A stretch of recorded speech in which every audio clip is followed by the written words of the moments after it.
আসসালামু আলাইকুম hello viewers welcome back to my channel. তো ফিরে এসেছি আবারও একটি নতুন হালুয়া রেসিপি নিয়ে।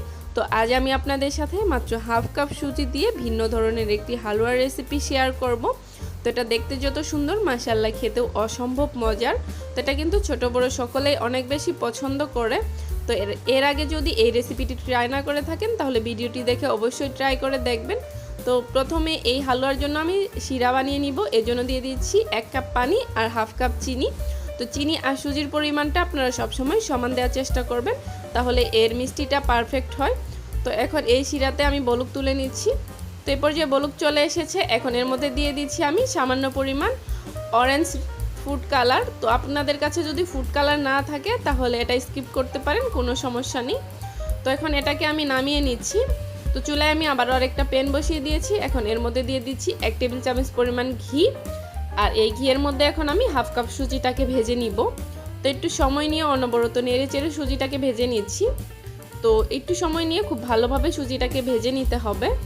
তো আমি কিছুক্ষণ ভেজে নিয়েছি, এই পর্যায়ে ভাজা হয়ে গেছে। এখন এর মধ্যে দিয়ে দিচ্ছি আমি স্বাদ মতো লবণ। তো লবণের সাথে সুজিটাকে আবারও একটু মিশিয়ে নিচ্ছি। তো মিশিয়ে নেওয়া হয়ে গেছে। এখন আমি যে শিরাটা তৈরি করে রেখেছিলাম সেই শিরাটাকে দিয়ে দিচ্ছি। তো শিরাটা দেওয়ার পর এটা অবশ্যই অনবরত নেড়ে চেড়ে একটা ডোর মতো করে নিতে হবে। তো এই পর্যায়ে কিন্তু নাড়া বন্ধ করা যাবে না, না হলে নিচের তলানিতে লেগে যাবে। তো এটাকে অনবরত নেড়ে চেড়ে যাচ্ছি আমি। আর এই পর্যায়ে চুলাটাকে আমি মিডিয়ামে রেখেছি। তো এখন এর মধ্যে আমি আবারও সামান্য পরিমাণ একটু ঘি দিয়ে দিলাম। তো ঘিয়ের যাতে সুন্দর একটা ফ্লেভার পাওয়া যায় এই জন্য দিয়ে দিয়েছি। তো আপনারা চেষ্টা করবেন এই হালুয়াটা ঘি দিয়ে তৈরি করার জন্য। তো দেখুন এই পর্যায়ে কিন্তু আমার ডোটা পারফেক্টভাবে তৈরি হয়েছে। এখন এটাকে নামিয়ে নিচ্ছি। এখন এই বাটিতে আমি সেট করে নিব। তো এর ওপর আমি একটা কাটা বোতল দিয়ে দিচ্ছি। তো আপনারা চাইলে ছোট সাইজের গ্লাসও দিয়ে দিতে পারেন। এখন আমি 4 সাইডে একটু বাদাম ছড়িয়ে নিচ্ছি সৌন্দর্যের জন্য।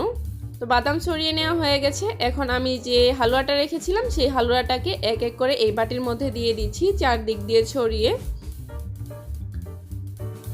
তো এই পর্যায়ে দিয়ে দেওয়া হয়ে গেছে। হালুয়াটা একটু ঠান্ডা হয়েছে, এই জন্য আমি এটা হাত দিয়ে চেপে চেপে খুব ভালোভাবে চারদিকটাই সেট করে নিচ্ছি।